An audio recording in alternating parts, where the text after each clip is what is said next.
All right, so y'all heard this meeting is being recorded. Before we start, I wanted to just kind of do a really brief story of how we got to meet Mr.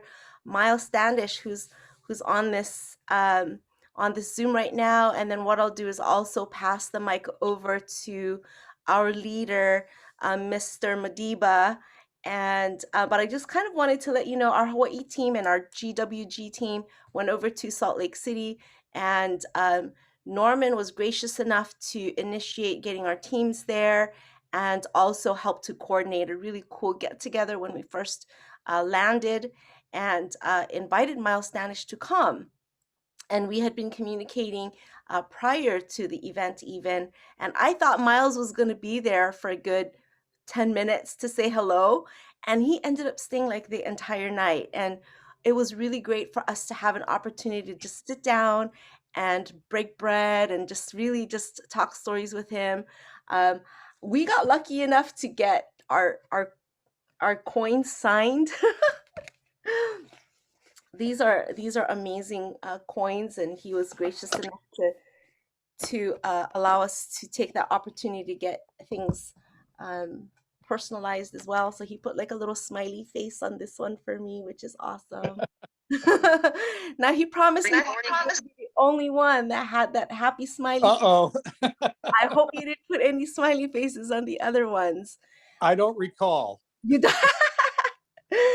Your Honor, I don't recall. It was so Maybe, great. He was. maybe you just got the first one. Yeah. Oh, Tammy said you signed her cell phone case, and some of us. Tammy's given me up already. Yeah. Oh, yeah. And so we had a really great time bonding, and it was just so nice, guys. For a man of this position to say, hey, I would love to do a Zoom call with you is such an honor. And I was almost afraid to actually take advantage of the fact that he asked, but I just thought I'll just go ask anyway and see if he'll do it. And lo and behold, he agreed. And I thought this would be just a great opportunity to learn about the coin world, the numismatic world, and just get us educated, which is, I think, a lot of us agree that we were talking about how we would love to learn more as we grow. And so what I'm going to do is I want to really give a accolades to Mr. Miles Standish. As you can see, he designed some really great rare specialty coins. He's done some for 7K, and he's been named the top 10 most influential people in the world in the last 60 years in the numismatic world, guys. So what I want to do is I want to take a moment to pass the mic over to Madiba and have Madiba share and just really welcome Miles into our Zoom call today. Awesome. I appreciate you guys all being here, man. What a blessing that the Hawaii team was able to, cultivate this relationship that is going to be long-standing because Miles loves Hawaii, so it's a beautiful thing, right? But you guys, I don't think, I didn't understand the numismatic space before 7K, so I think the same goes for Yuri, same goes for Emily. So, we're new to the game, but we're diving in deep because it is so extremely powerful. And just huge shout out to having Miles Standish on here, you guys. I mean, this is as you see the accolades there in regards to the top 10 most influential people in the numismatic space from literally 1960 to 2020, you guys. I mean, there were some outstanding individuals that were giving him amazing credit. He didn't know it was going to happen, but when we were at the 7K event, it was tremendous just hearing from other peers. And when other people are giving you credit or saying great things about you, that's where it's at. When you're tooting your own horn, that's a whole nother story. So we don't want to be torn. We don't want to be tutors of our own horn, right? But truly outstanding, blessed to have you here. And I thought I would just actually show you guys. Oh, look at that! I thought I would show you guys just some of these other accolades. I mean, to give you a little bit of a background behind, Miles Standish in this 35-year, career. I mean, as you see, they're rare coin expert. You don't just jump in there and like, hey, I want to grade coins. I mean, you really you dig in from the bottom and you move your way up. But he's also co-founder of Collector Universe. This guy's hand graded literally 8 to 10 million coins. Received the Director of Excellence, which is again an accolade that comes from your peers. And this guy's the vice president of the NGC. That's the Numismatic Guarantee Corporation. You guys, it doesn't get any better. There's two top dogs, and that's one of them. He's been that since 2015. Right. And then I used to see their first full-time grader, at PCGS back in 1987. Authored numerous books. You guys, I mean, the list goes on and on. Instrumental in the U.S. Mint State Quarter Program. I mean, the background of this gentleman, and for us to be blessed to have him on here, and for you guys to get a deeper understanding of how special it is to be inside of the space that, I mean, this is something that the wealthy people do. I mean, when we do our overviews, we talk about the 5 places where wealthy store their wealth, or accumulate more wealth. And that's in exclusive real estate.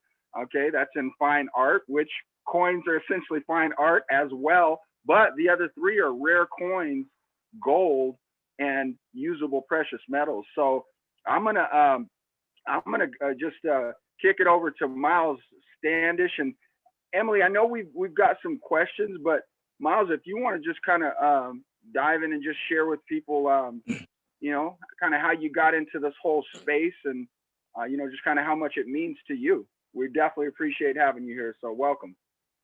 Well, thank you very much. I appreciate it. It was very nice meeting you and your lovely wife. And, I know from social media, you have a beautiful family also. I can tell you, I really appreciate Emily reaching out. I told her if there was any way I could help the members that are in Hawaii that are trying to expand what they do with the 7K group, that I would do what I could to try to help. One of the things I'd like to start out with, where you said that the experience with numismatic coins might be limited for a lot of people.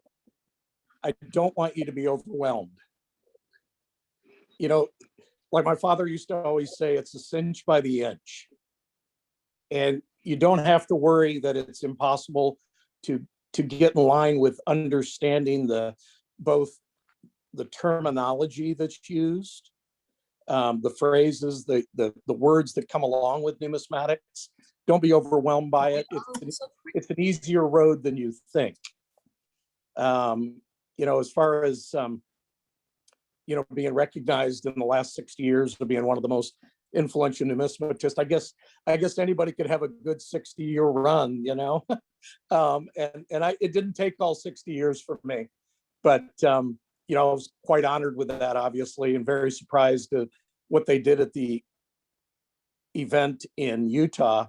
It was very shocking, but I will tell you, one of the things that I've always said about relationships that is so important to me, and I always try to mentor this to younger people that I work with, or people that just want to learn, that it's always great with what people will say about you when you're not in the room.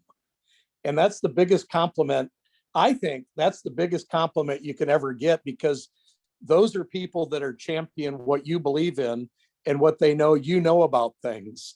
And I'm very honored by obviously the individuals, former director of the United States Mint, Ed Moy, former chief engraver of the U.S. Mint, John Mercanti.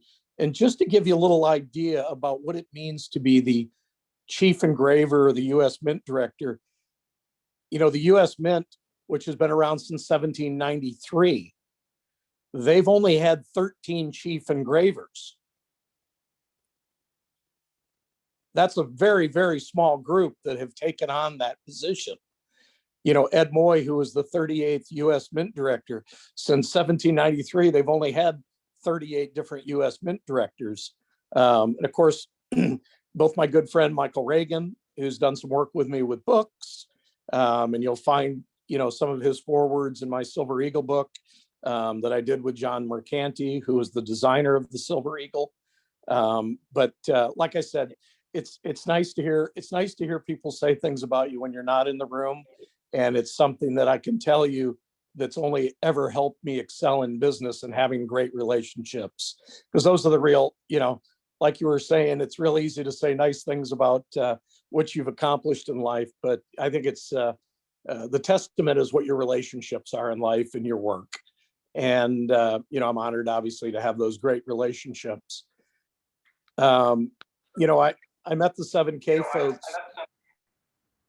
I met the 7K folks just a couple of years ago when I traveled to Idaho Falls, and I didn't know anything about them. The only thing I knew about them is their website and their founders. And I decided that, I had a hunch, I had a gut feeling, I had an inspiration that I told them. I called them up and I said, I'd like to come to Idaho Falls and meet you folks. And the introduction, obviously, it's as good as it is today. They're fabulous people.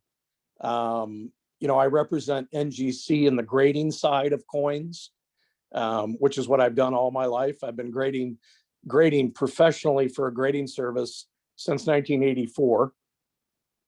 I've worked for basically the three major grading service, 29 years at PCGS, and now over 5.5 years at NGC.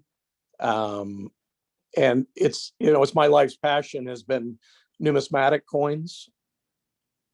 And what I like to use the term sound money.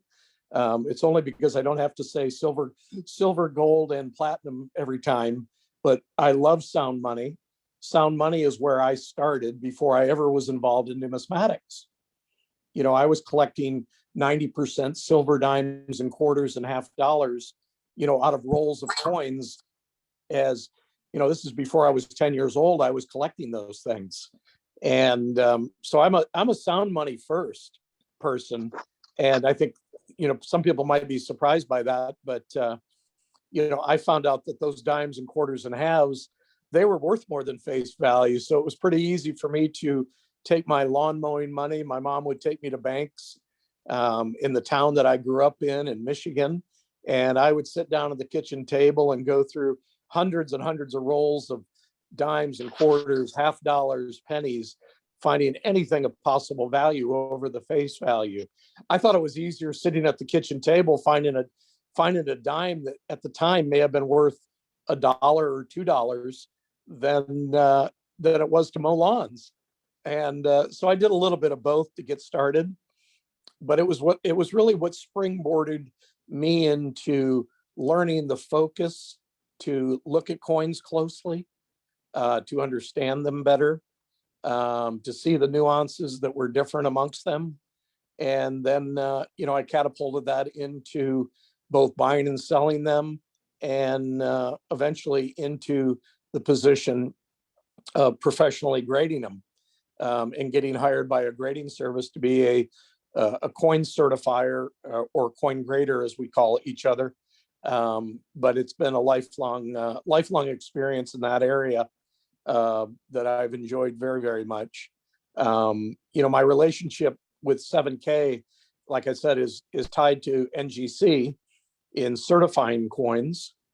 From there, 7K was very good about listening to me and the ideas that I had that I saw could help their business.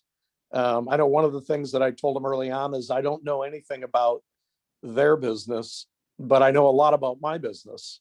And I thought that there was things that could help them increase the interest in their business by adding graded numismatic coins to what they offered to members of 7K.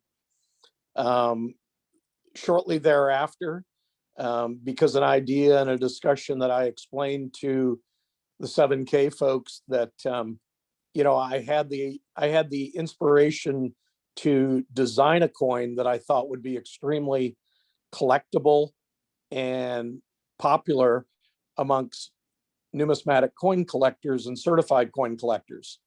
And that was where the Statue of Liberty coin, became a reality, because 7K took a chance in what my idea was. And if you ever look at the 1 ounce Statue of Liberty coin, both the complete front of Statue of Liberty and the backside, on the backside of a coin. And that was an idea that had rolled around in my head for quite a while. And of course, it ended up coming to fruition and becoming a design coin. And of course, we've carried that out to the 2-ounce coin. And then I came up with the idea of that I liked the 1-ounce design so much that I suggested that we do that in a 5-ounce coin, which became available at the 7K event in Utah. And of course, we did the half-gram gold coin, and of course, the silver note, which kind of completes the whole circle of designs for the Statue of Liberty series. And it's, what I consider the beginning of some of my efforts to create great legal tender coins that only members of 7K can directly receive them. And I won't design coins for anybody else but 7K. And I think it's because of the relationship that I've built, but I also think that I owe that to 7K because, 7K took a chance on what my ideas were. And I believe that they deserve that reward. And I believe hopefully members see that reward as well, to obtain coins that I've designed.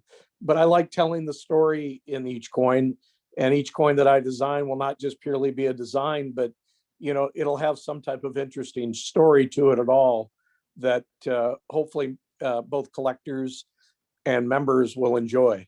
And I think that the beauty of it is because, working with a legal tender mint to make these monetized coins in the nation of issue, we have the flexibility, without having to go through deep government efforts and red tape to be able to design coins that truly tell the story that I'm trying to design. And I think that members will find that to be quite interesting as time goes on. I know we've got some other coins that are going to be coming out, but the interest and the popularity so far has been fantastic. All the members have been very kind about what they think. And again, I don't only look for accolades, but I look for power of suggestion, ideas, critiquing anything I've done, and hopefully it'll always get better and better over time. I hope that's a kind of a helpful intro to my efforts. But if there's any questions at all, of course, too, I'm happy to answer anything that you'd like to know about either bullion, sound money, and numismatic and grading. Now that's fantastic. So let you. I know we got Yuri in the house too, but go ahead and fire away those questions. That was very insightful. I think one of those things, you collecting, those dimes, going to the store and then being at the table, and you said better than mowing lawns. Hey, you guys, just imagine. I mean, he's got some of those coins to this day, and just the value on some of that stuff. And so, hey, this is something you guys are where you can get your kids involved. I know many of you have, but that is so powerful to be able to teach your kids the power of sound money, of real money. So definitely excited for that introduction. It was outstanding. So Emily, over to you, my friend. Awesome. I already see some questions coming on, but before I actually share the questions, I wanted to show you one of the coins that Miles talked about, which is one that got launched over at the Salt Lake City event. And I know a bunch of us got it. But this one, you guys, there's a half gram of gold in there, finished proof. There's a mintage of 5,000 of those. And I was able to actually snag one of these silver notes. And I know a bunch of us also got those as well. And this one was the one the company awarded for something that we did.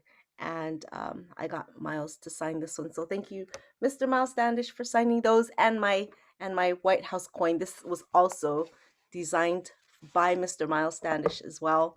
guys, they're beautiful coins. High, oh my gosh, high def. I mean, I didn't really understand the value of these coin drops until I started learning about 7K. So I know there's some new people on here, and I want to make sure that we get these questions shared. So let me get them. Hold on, and then I'm gonna have Miles take it away. So Yeah, pictures don't do those coins justice. not not at all, for sure. So one of the questions is that Yuri had: what should a new coin collector know starting out, like me? And Yes, yes. there's Yuri. I was looking for you earlier. I've been here all along. I just didn't want to interrupt Miles. What's up, Oh, brother? It was a pleasure meeting you, Miles. I got an autograph from me and pictures with you too, Miles. But awesome, man. Thank you for jumping on today, man. We're excited. But go ahead, Miles. I Thank, am new to coin collecting, so what should a brand new person know? I know about gold and silver, but I had no idea of coin collecting until Emily said and Madiba said 7K. So I didn't know anything about coin collecting. oh, that's great. Yuri, it's nice to see you again. It was great seeing you in Salt Lake City. Yes, sir. I'm very happy to be here. Yes. You know, I will tell you, folks that become members of 7K, they've taken away a lot of what I call the pitfalls of collecting. They kind of brought you up through warp speed through a lot of the learning curve of things, even though you all feel sometimes maybe intimidated, maybe like overwhelmed. But a lot of people find out the hard way that they don't buy third-party, independent, certified coins from the best grading service possible. A lot of, and there are lesser companies that 7K doesn't handle that can have a lot of pitfalls. And I'll just tell you that there is no Santa Claus in numismatics, but a lot of that has been eliminated, where 7K deals in certified coins. They predominantly handle NGC coins, and occasionally a PCGS coin, but they've eliminated a lot of the pitfalls that there's many times no bargains in coin buying. And, there's no 50% off or 75% off sales on good coins. And some of the lesser tier, I call it third world grading services, can be major pitfalls and danger to a new person starting out. So, a 7K has eliminated that problem. The thing that I always try to emphasize, and that is, buy what you like. You know what? If you don't like my coins, don't buy them. If everybody tells you to buy them and you don't like them, there's no reason to buy them. But there's a lot of different coins that 7K buys that are, I think, of fabulous coins, that have nothing to do with me. We certified them at NGC, and I think they're great. I would, collect them myself. But you're just getting started out. I would kind of figure out, based on your own decision, how much of your money do you want in numismatic coins, and how much do you want of your money in sound money investment in gold, silver, and platinum. That's up to every individual. I think the opportunity is with a lot of nice silver and gold coins that have limited vintages and limited availability, that I'm going to side with those most of the time, but that's up to you. I don't, you buy with what you're comfortable with.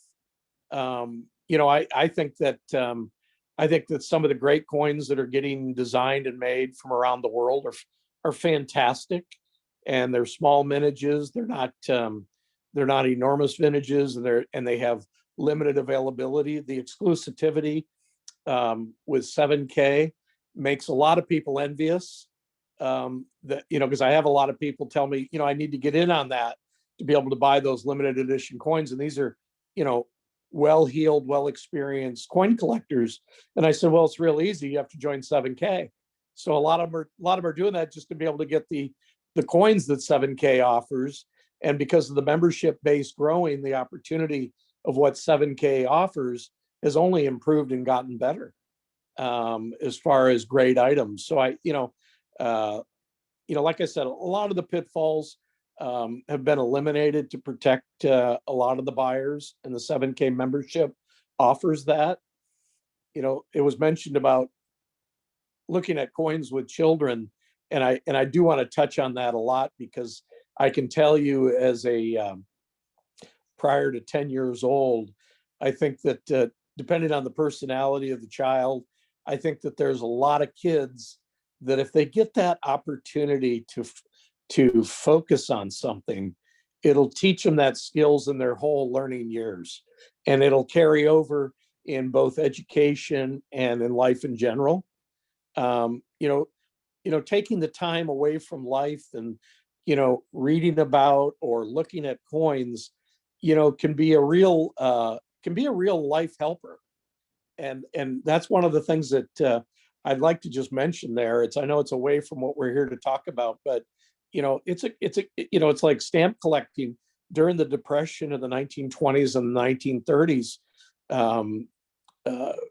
President Roosevelt recommended people do, he was a stamp collector, and he did it. He did stamp collecting to kind of get, and he was recommending stamp collecting to people just because it gave them time to focus on something away from maybe difficult times in life.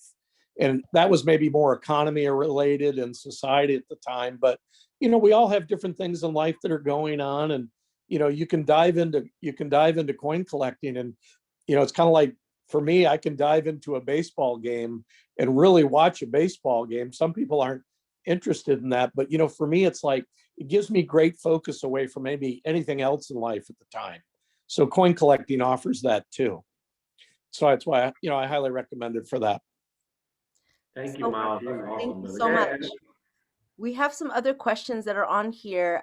Hey, Yes. before you go into that, man, I just want to say I hope you guys had your ears perked up, because this is a man that is around folks that collect these coins. I mean, he's graded one of the most expensive coins that's ever been sold, which was over $10 million. He's got another one that's getting ready to. It was gonna probably beat that, but he said that he's got people that want to get access to these exclusive coins that you can only get through 7K. And what is his answer? Well, yeah, you got to go get a membership with 7K. Go get a membership with 7K. Exactly. You That's caught that, cool. brother, didn't you? I heard that part loud and clear. That was awesome. I think we all were like, "Woo, that's awesome." So Right on. true. So true.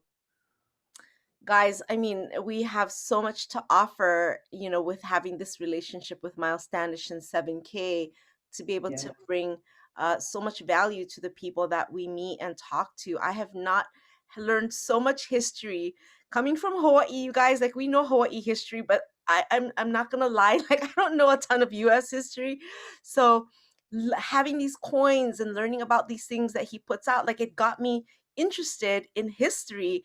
And then I've been getting my daughter involved as well. So, I tell you, get your kids involved in learning these numismatic coins and learning the history behind them. We had the millennial coin that they talked about also, where it had the meridian line. I mean, guys, I've learned so much just being involved with 7K, and I'm loving the education that I'm getting, and we'll talk about sound money a little bit later. But there was a question here that I think a lot of us have questions on as well. Cora put a question here. Can you explain the value of PF versus MS? So I'll have you speak, Mr. Expert. Oh, you're always putting me on the spot with all those hard questions. So the definition of both proof, which is what you were talking about, the PF, or MS, which is Miles Standish. No, I'm kidding. It's MS.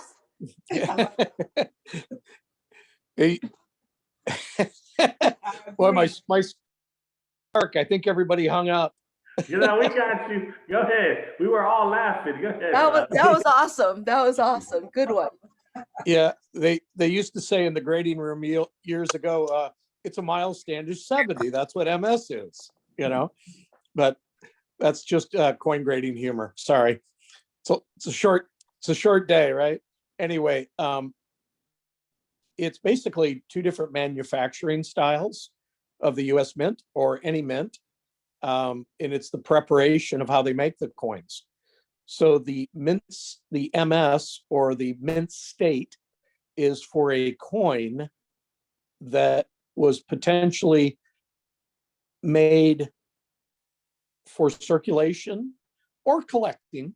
It can come, it can be an MS coin that's completely collectible, not meant for circulation at this time because maybe it's made of gold and silver.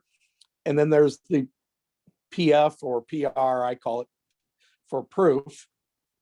A proof coin is struck from highly polished prepared dies. That is the actual design going into the piece of metal that they're striking the coin out of. Okay. And I'm just going to tell you what that piece of metal is called, and you'll never forget this word. It's called a planchet. And it is a disc of metal, a round disc of metal of what the coin is before it's struck with that die. Now, a proof coin, it has the manufacturing of the dies is different than the mint state dies, and they come with highly reflective mirror finishes. The coins are struck more than once. Some coins are struck anywhere from twice to 12 times. Just to give you an example, the White House coins were probably struck anywhere between 4 to 6 times, where a mint state coin, an MS coin, is only struck once. So, and the planchets, each planchet, before they're struck, the mint state coins they're cleaned, but they're not necessarily polished, where the proof planchet, before it is struck into a coin, it is polished to a mirror finish so that when it is struck by those proof dies, it creates that mirror finish where you see that reflectivity off of it, where you can almost see your eyes, or if you hold it up, you can see your face. So it is the multiple of times that a proof coin is struck compared to a mint state coin. And it's the preparation of how they were made prior to striking and what they really do to make, both coins are extremely collectible, but the proof coins are kind of like the most meticulous care put into the manufacturing. Beautiful. I hope that clears up some questions. Yes, thank you, Miles, because we were trying to determine if it was a real difference in value or is it perceived value in the difference of the way in your choice of coin, whether it's the proof or the mint state. Well, I'll give you an example. The value difference, it doesn't always mean that a proof coin's worth more than a mint state coin. And it was mentioned that, I've certified coins that are worth, over $10 million. There's a coin coming up for sale in the month of June that could be 10 million, 15 million, $20 million. They're both mint state coins. Wow. So even the world's most expensive two coins that I can think of are mint state uncirculated coins. They're not necessarily proofs. So, I think probably as a group, and I'm not saying that I know the opinion of all of you, but I would think you tend to like the proofs better than the mint state coins. I do. But it doesn't mean, that there's a value difference completely. One compared to another or to another. It's hard to compare apples to oranges, but there's plenty of uncirculated mint state coins that are worth significantly more than a proof coin. Awesome. So kind of along the lines of like the PF 70s and the MS 70s, people always ask, why does it say 70 and then another one says 69? So if you were to compare, how does that matter when you're buying coins? Well, I'll give you a little bit of history. There was a Dr. Sheldon in the 1940s Sheldon that grading scale. exactly, it's called the Sheldon grading scale. And I actually think somebody that I never met, but I think he's probably one of the most significant people of all time in numismatics because every day we use his scale. And over my 35 plus year career, people have talked about, instead of a scale that went 1 to 70, it should be 1 to 100. Well, as many people that have talked about it and tried to adapt to it or tried to change it, it hasn't been changed. I think it's still going to be a long, long time before it's ever changed. But uncirculated coins, proof or MS, typically come between, well, actually, they can be graded 1 through 70, but the uncirculated grades or the non-mishandled proofs are graded between 60 and 70. Now, the difference between a 69 and a 70, does anybody know that answer?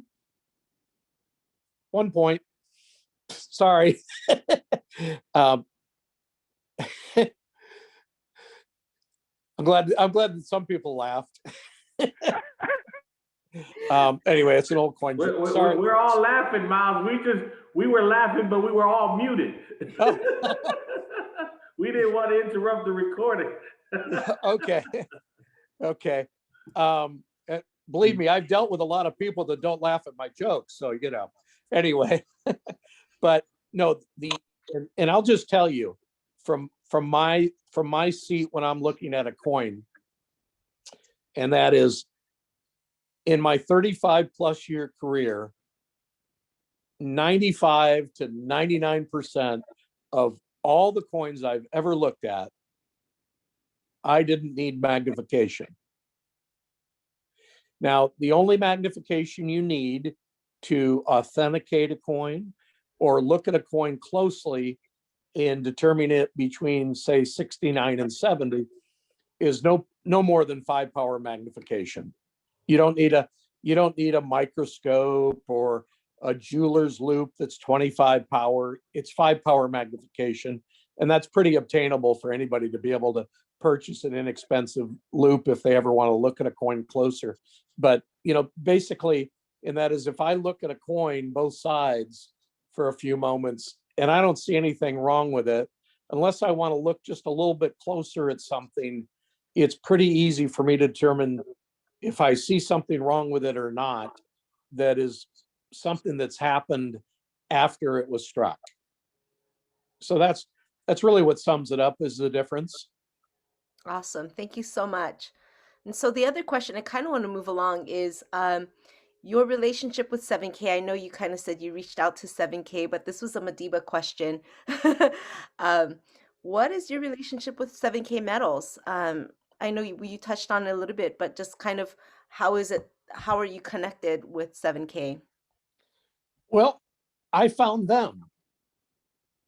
That's the truth of it. I found them. And like anybody that is in my position, because besides grading coins, I developed the business that we do at NGC about grading more coins.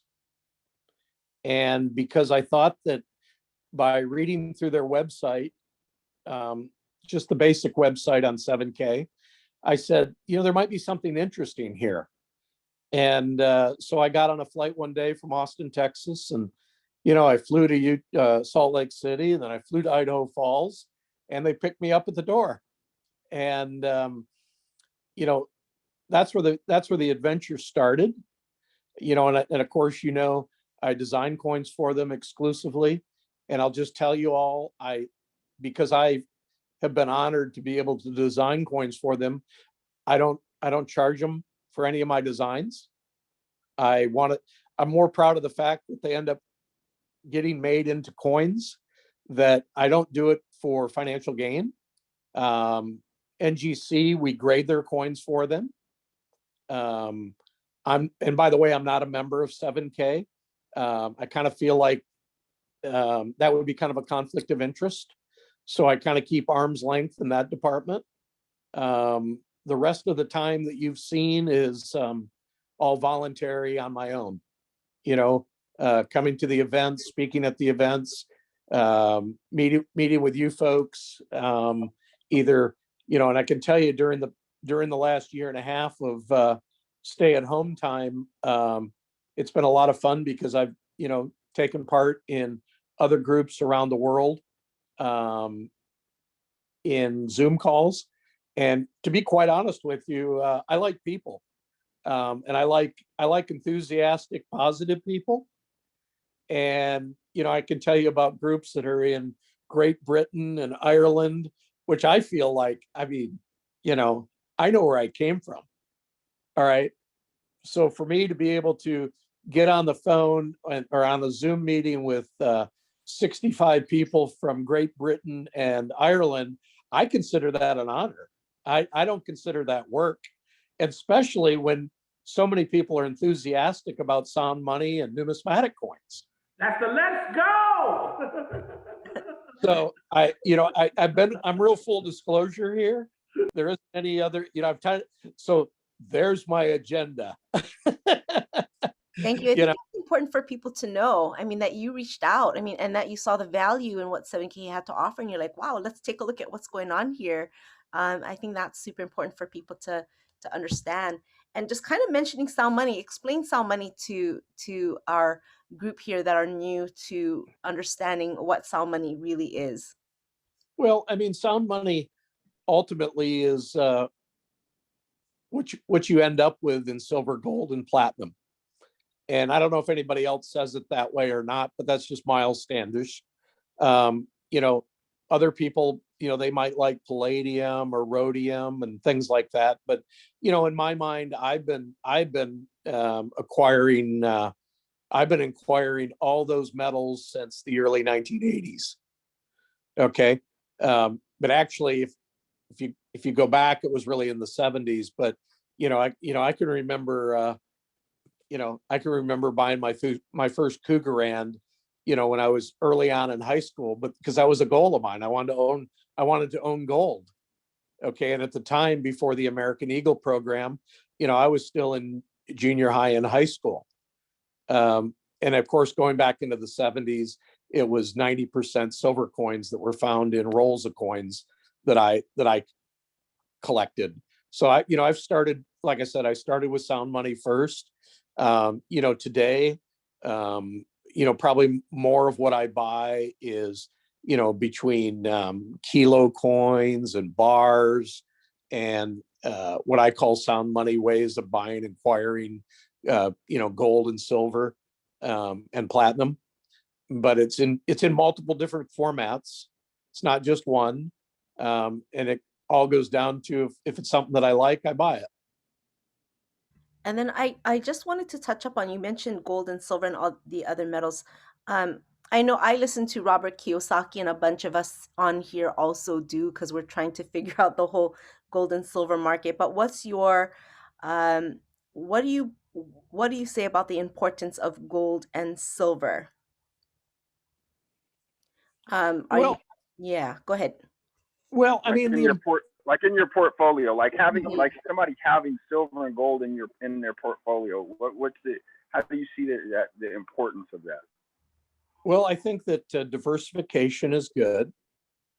It all goes back to the basics that we probably learned from our parents, and that is you can't have all your eggs in one basket. And it's a real easy, I've heard that all my life, and it's still maintained as a true statement today. And just be aware, I'm not giving investment advice when I say this, but I always say that it's good to have 5 or 10% of your assets in some form of tangible.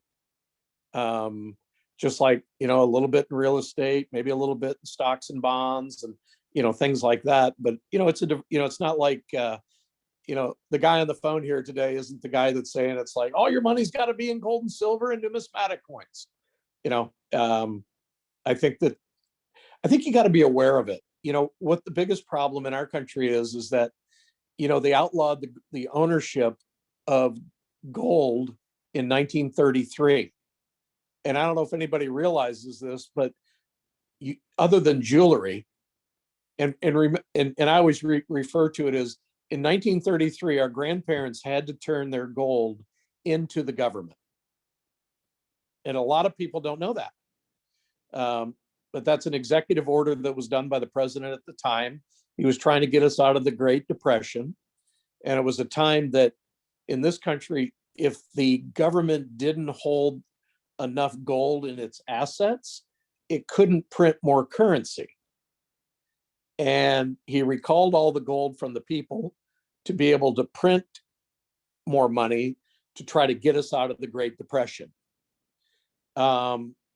And I will tell you, there's a little bit of I call it there was a little bit of a game played that happened then. The exchange rate that they paid people that at the time was a certain price.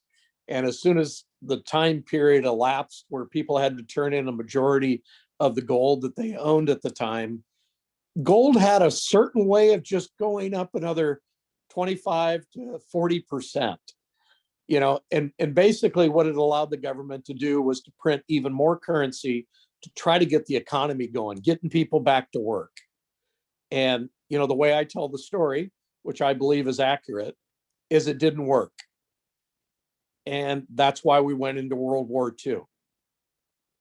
And unfortunately, that's what governments decide sometimes, is, you know, when they can't get their economies going, well, let's get them into war then, because that'll get everybody working. And they call that wartime efforts.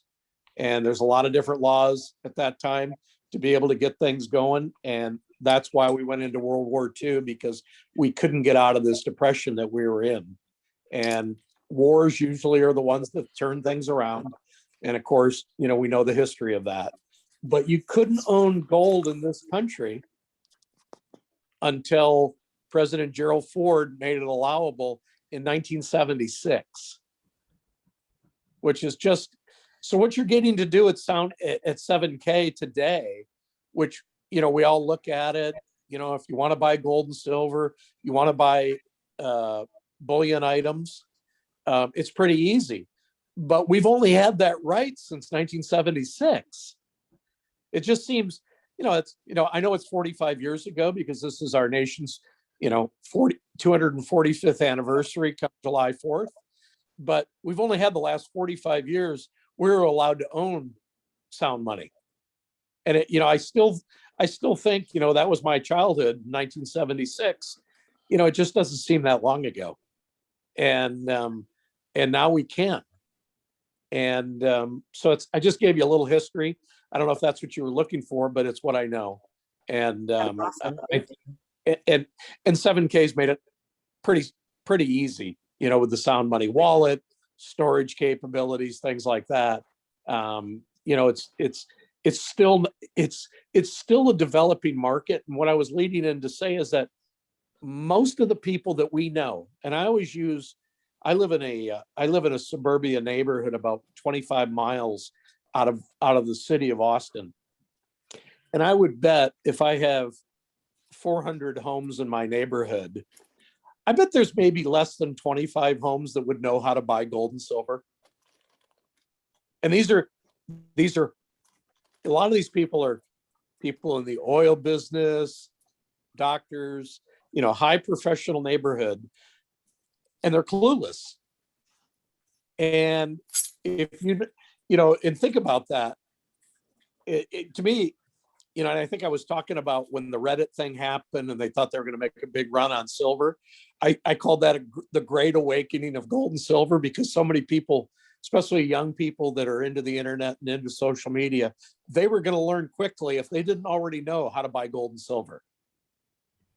And, you know, I find it amazing though, because I have so many people that, you know, ask me from time to time, they'll meet me and they ask me what I'll do. And it's like, hey, is there any way to buy gold and silver? Do you go to the bank to buy gold and silver? And it's like, no, banks don't sell gold and silver. They don't want you to buy gold and silver.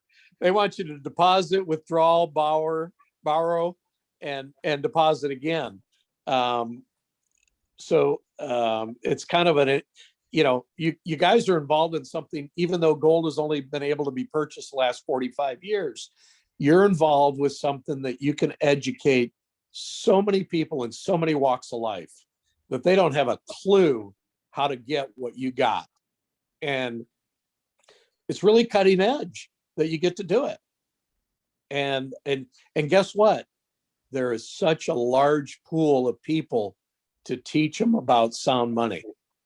And you've got a system that's really easy for them to do it. That is so powerful. Wow, that is so powerful, you guys. I mean, that's some nuggets right there, you guys. I don't know what to tell you if you didn't get anything out of that. Guys, what I also heard him say is the banks aren't gonna give you gold and silver. They want them. They're keeping them. They're storing them. You know, so crazy. I saw Terry had a question. Will the change in the design in the Silver Eagle this year make the 2021 MS-70s more valuable? You know, I think what we have here is kind of like the 1986.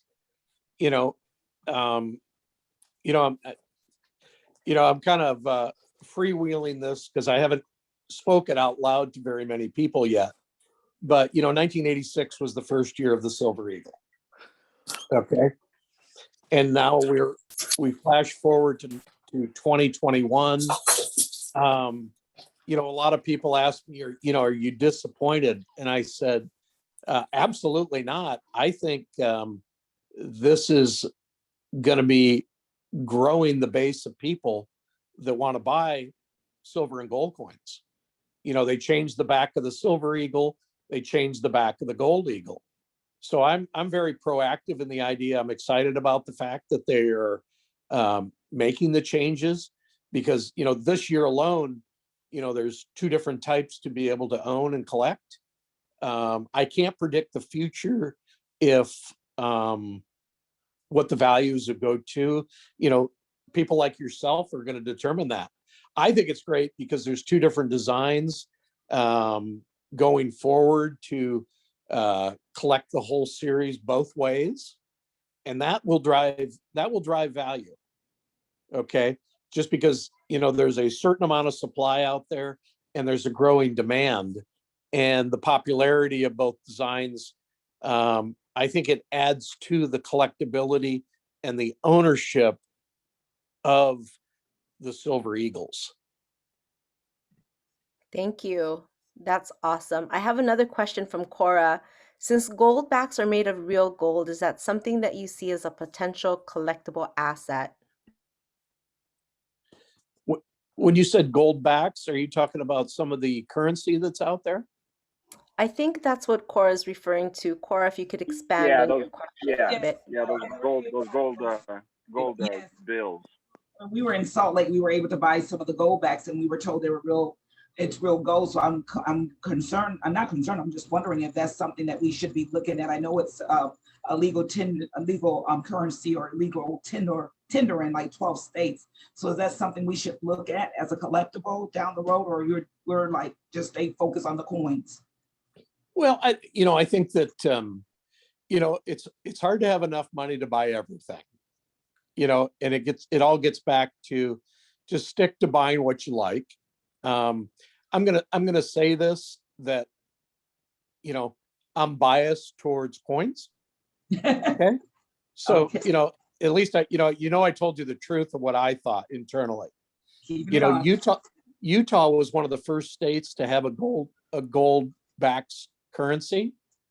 And I'm also aware of the company that manufactures them for Utah, and they're going to open up I think in Texas, and I'm guessing probably Idaho, South Dakota, North Dakota, California. Who knows? Maybe New York, as far as New York.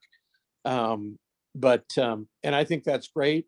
It's a developing market, so I can't really get wrapped around giving you advice on saying, oh, you got to buy those because those are going to be great.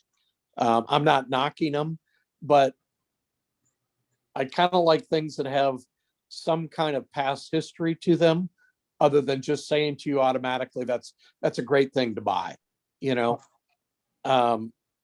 So, you know, you heard what I thought, and that was just from the gut and from the heart and from my mind. Thank you, Miles. Oh, anybody else have questions that they want to ask while we have him here? This is a really great time, especially for those who've had questions that I personally even can't answer. And I know Yuri and Madiba are also very well versed, but we have an expert here. So this is a really great time to ask questions that we weren't even able to think about asking. So unmute yourself if you have a question. If not, I'm going to turn it over to Madiba and Yuri So also. I have a question in the comments that it really is a great question, and I don't want it to go missed. So Jake asked, what would be the best advice you could give someone when looking for the right coins to collect? You know, I always suggest, you know, buy the highest grade you can afford and buy the coins you like. Exactly. You know, it all boils down to it's your money to decide on what you want to buy, but buy what you like. And you know, that's the beauty of it. You know, 7K has a lot of different things that they offer, and you know, it all boils down to what you can get your hands on and what you like and what you can afford.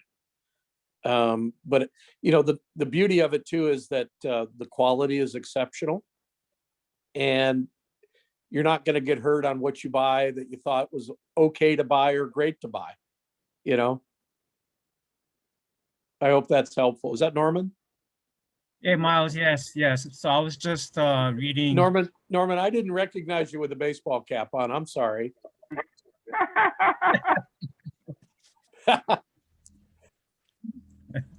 Yeah, so I got you. there was a question that I just I saw. That was one of the first questions that was asked in the comments. So I figure I'll go ahead and ask you that before it gets missed, before everyone else chimes in and asks their questions. So thank you, Miles, for answering that. Good. Thanks No for problem. catching that, Norman. I missed that one. I guess it was kind of, I don't know where that was. But anybody else have So, questions while we got him? yeah, I saw another one in there, and I'll get that question asked for you for sure.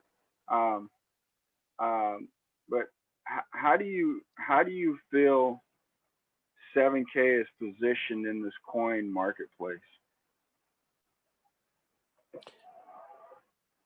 Well, I'll tell you, I don't like to take credit for anything, but they sure did get on the fast track quickly on providing some of the finest coins in the world to its buyers. And, you know, I know that they come from many different kinds of markets and businesses. They're the hardest working people that I've ever met as a group. And I sincerely mean that.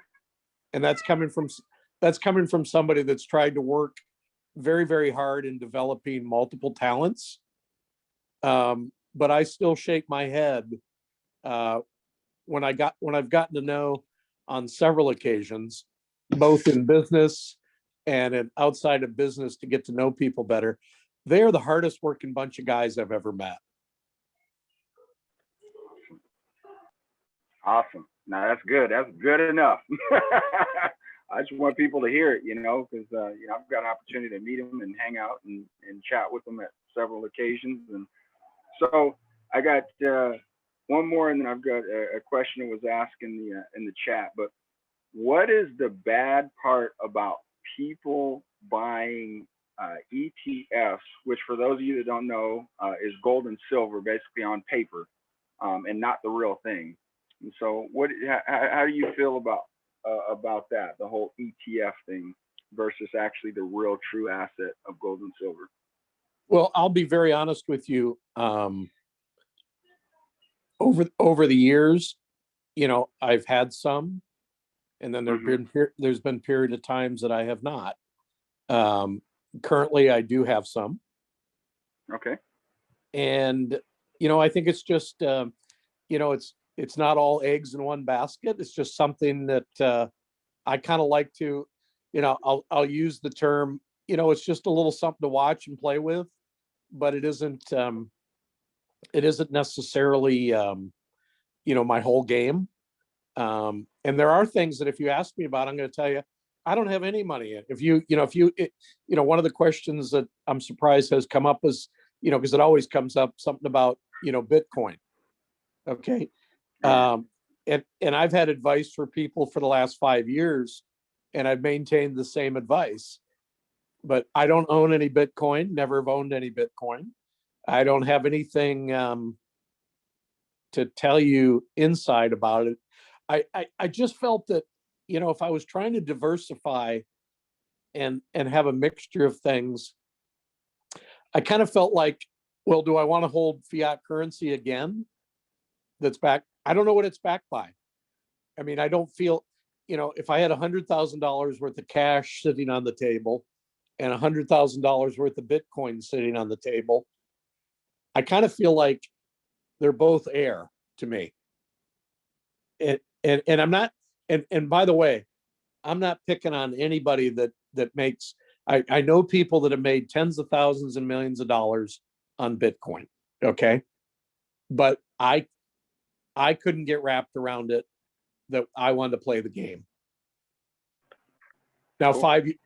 5 years ago, 4 years ago, I can remember it was one of the most common questions I'd ask when I would get around coin people about Bitcoin.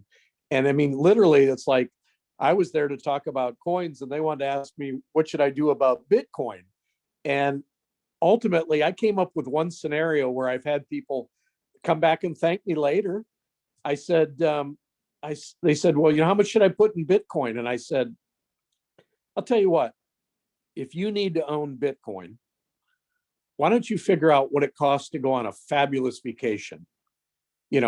2 weeks to Hawaii, 2 weeks to Australia, 2 weeks to Europe.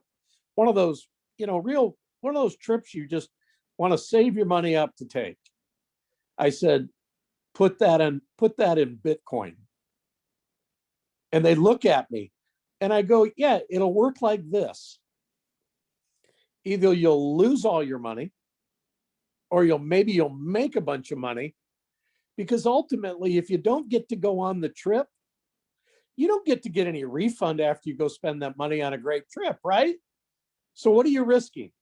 You're not risking the mortgage payment, the car payment, the electric bill, whatever it is. You can't go wrong with that kind of investment. And I've had guys come back and tell me, how well they did because of that. But that's clearly been my advice since the beginning. And again, I'm not critical of anything here. I know a little bit about a few things, but I can't know a lot about everything. And, we all have so much bandwidth. Okay. I've got interest, in real estate, my investments, my collectibles, which is kind of a, it's not a wide range, but it's pretty different than most people. You can't master it all. You can't be involved in everything. So that, like I said, nothing negative.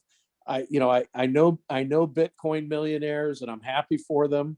But I just, it's just one thing. I didn't grab the ring and run with it.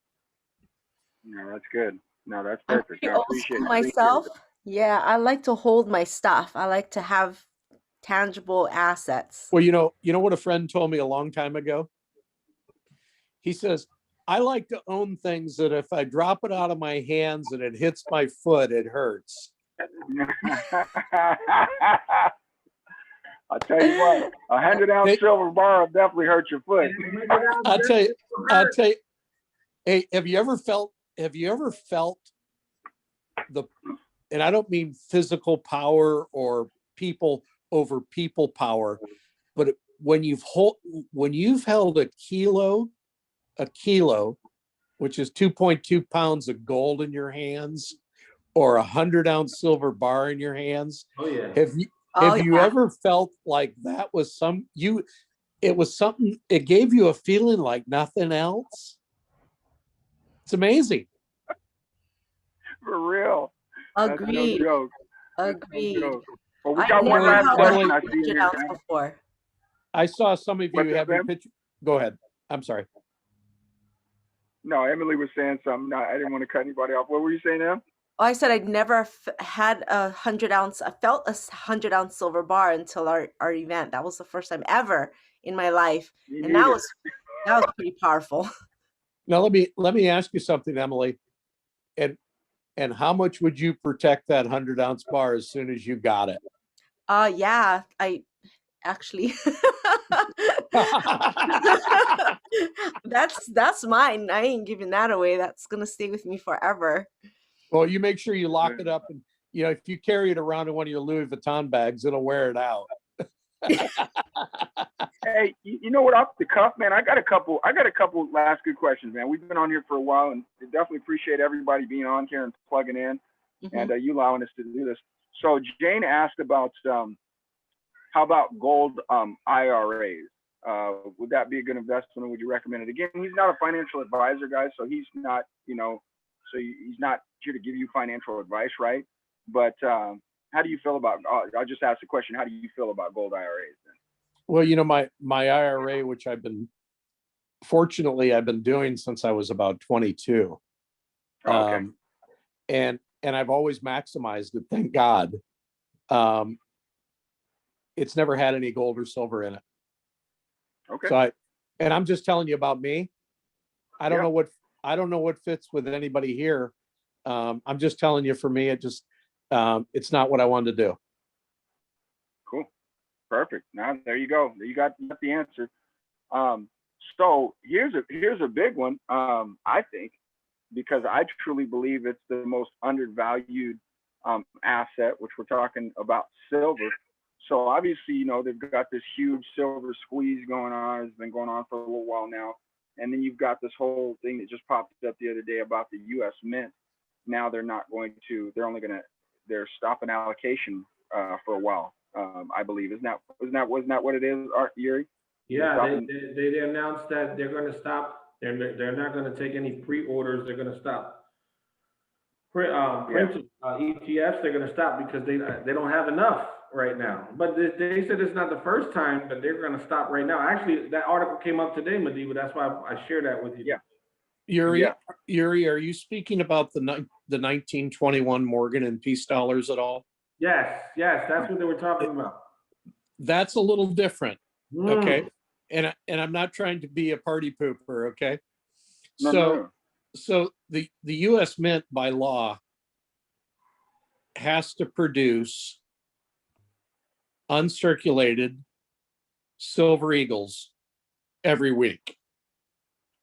And if they're short on planchets, you remember that term, planchet? Yes. Mm-hmm. Okay. They have outside suppliers that make those planchets for them. And because of some of the supply chain, there's been some, delivery problems. Okay. Well, the Mint had two things that happened. That was already a problem before last Monday, when they released the first two coins of the 1921 series.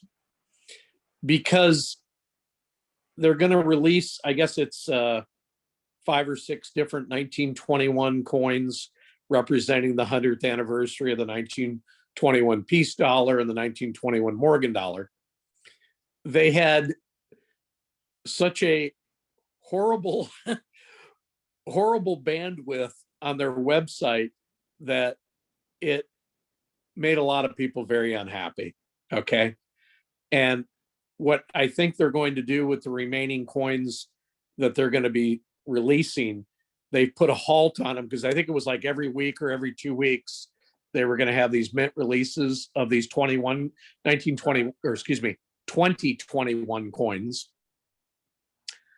I believe they're going to go to some kind of lottery system because of there's groups and organizations that try to take over the Mint's website and get all the allocation so they can make the premium on selling the coins. And the Mint's all about trying to spread the wealth everywhere, where everybody, it's like 10 coins per household available. But they've got these bots that, try to purchase a whole lot more of the coins and control the marketplace. So that area is where the interruption is going to happen. And they're trying to devise a system to make it work. And quite honestly, they're trying to do it so they don't keep embarrassing themselves on a website that's not able to handle all the demand. It's like a coin drop when we crashing, right? In 7K. Yeah, and you know what? And I say this, nobody's trying to do this intentionally, but there'd be a little bit more control with 7K because they only let members get in there, Right. and that's good. But there might be 3 million people that are going on the Mint's website to buy coins because everybody can make money after they buy them. All right. And so density is much higher for the US Mint, but you never know. 7K might have to switch to a system similar to that, as membership grows. So, yeah. So it's the popularity of these coins that is really driving the demand for them because of how they made, I don't know, 147,000 of one coin and 150,000 of another. And they've got another 800,000 coins that they're going to have to release with different mint marks. They're just trying to devise a system to keep it fair so they have less customer service complaints. And I can appreciate that. Well, that's good because we don't want to. The one last thing we like to do is mislead people with the information. So that's really cool that you were able to break that down for us. And so, do you? And I understood where Yuri got that from. It wasn't. It was completely fair for him to mention that, but I just wanted to clarify it. That's all. Beautiful. Yeah. Well, we were both on the same page as far as how he was perceived it. So I appreciate you giving us that information. So, do you feel silver is the and when you're talking about precious metals is the most undervalued precious metal? I really do. Cool. But I'm the same guy that buys gold. Don't think that. Yeah. But silver is still a great play. Yeah. Awesome. Well, man. And Terry said, I'll be very honest with you, and that is, I like platinum more than I like gold. Wow. Yeah. And I love acquiring gold. So that's kind of the order of what I think, but that's just my opinion. Nice. So Terry asked, this is off the cuff, but Terry said, "Is that you in the picture behind you in the Santa Claus suit on the basketball court?" Well, that somebody has a good eye. Hey, Stan. Wait, Mike, Miles Standish. We got a bunch of, our group is a bunch of funny, we got a bunch of characters here that we always like to jive and mess around. I didn't think we could make this call without someone saying something. So thank you, Terry. Because I think we did great until somebody had to say something funny. Because we're always laughing over here, Miles. Well, let me tell you something. That is around 1990. I'm going to say 95 or 96. But I was the official Santa Claus for the Los Angeles Clippers. Whoa! That's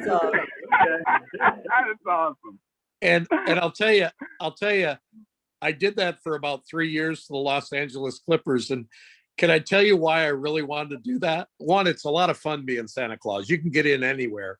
Yeah. Okay. If you got a Santa Claus suit on, you can get into any party. All right.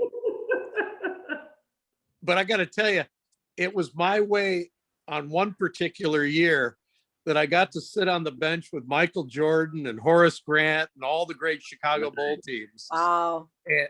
And I used to do shoot around with all those guys. All right. Wow. And for a short guy from Michigan, I thought that was my way onto the court. I love it. Smart man. That's pretty classic right there. Yeah. And you want to know something? That's the only time this photo's ever been seen in a Zoom call. Oh, so that you know a little bit more. Now, if you know, you know. I love it. Oh. We got the man, the myth, and the legend shooting around with the all-star pros. wearing a I tell you, suit and making it I cool. mean, you know what, it was Charles Barkley and Clyde the Glide Drexler and, all those, Hey, I used to shoot with all those guys. How many chances would I have ever gotten to do that if I hadn't have been a Santa Claus? Look at that. man, put the That's Santa awesome. suit on, brother. Right? Yeah, someday I'll have to tell you the story with the Admiral and what happened with him and I. It's hilarious. It's just Oh man, David huh? Robbins. David Yeah, Robinson was one of the best to me. that's We have to awesome. have a That's Zoom where we awesome. can like just have happy hour and talk stories with Miles because he's got like so much like cool stories. I know. Well, you see the pictures on the wall. Yeah. Yeah. This is my man cave. Uh-huh. Hey, Miles, check this out, man. You know what? I love it because I've seen those pictures back there. Hey, you and the wife, listen, because the chances are is really good chance that we're gonna win the founders coming out to Hawaii. Man, Yeah. and it's probably gonna be like they'll probably do it in like September, which is just obviously prime time in Hawaii. So I know Yuri and I are gonna go out. Man, you might try to see if you and the wife can squeeze that in the schedule. Come hang out with us in Hawaii when the Oh, yeah. founders come out. I didn't know about anything on the schedule, but one of the things that I was going to say on here, and that is someday, somehow soon, we're going to have the Miles Thanksgiving in Hawaii Man. Oh, let's go. with all the trimmings. I love it. Oh Hey, man. we're all foodies here. Well, I'm speaking for myself, but you sure will eat well. Well, Right. Oh, look at yeah, those that'd be shirts. great I love the call. shirts. Great well. call. I hope Heck it was a yeah. help. I hope it was a help. I hope I didn't ramble on too much. It's a cinch by the inch. Remember that when it comes to numismatic, and I'll be there the whole way with you to help. Hey, Oh, I man. want to jump in. Emily, great job. The Hawaii team, great job. Madiba, awesome job. Miles, such a pleasure, an honor, allowing us to enjoy a Memorial Day weekend and you coming on here. That is just awesome. Hey, I got an autograph. A lot of you guys got them. We got pictures with Miles. But hey, we're going to make sure you got a Hawaii shirt, a GWG shirt, and a hat. I'm going to get you one of these hats too, brother. I like it. I like it. Yeah. That's Yeah. the real. That's Yeah, the we real need- deal. yeah, I we love need it. your- Yeah, I matter of fact, I messaged you. I put a messenger group with you, Ari, and Emily, and I. And so if you can find that and then shoot your address in there, man, we definitely want to gift you, and I appreciate everything you do for the 7K community and just us, because this is like, we talk legacy. We talk generational wealth, and it's the name of our team, Generational Wealth Group, and it just truly means a lot for you to be in here and chime in with us and take the time out of your schedule. I know you love to do it anyway. It's not like work, like you say, but truly a blessing and an honor to have you on our call. Well, I think I opened up that I like to do this because I like to do this. Yeah. And if I'm not having a good time, I'm not doing it, and I'm having a good time. There you go. There you go. Well, we Terry, got thanks for the question, here bro. for you. The Thank you so icebreaker. much. Yeah, absolutely. We're so grateful. Thank you so much for just being able to support us in any way you can. You heard it.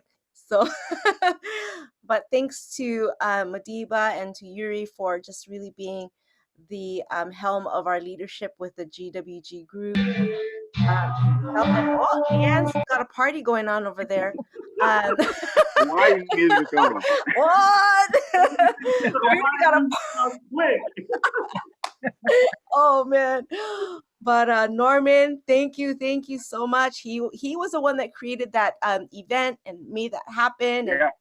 all the people who participated in there, that's all Norman. And of course, our leader's Layla. Layla's so awesome. She's got so much talent. She does a really great presentation. She's just so spot Yeah. on, and such Thanks, great Norman. people. She's Yeah. the heartbeat of our team, man, Leila. She is. So Layla I want rock. to say kudos. And Yeah. guys, Yeah. we're part of such a great organization with 7K, and having that partnership and relationship with Miles Standish and all the leaders that are in this Hawaii group, and of course, also in the mainland as well.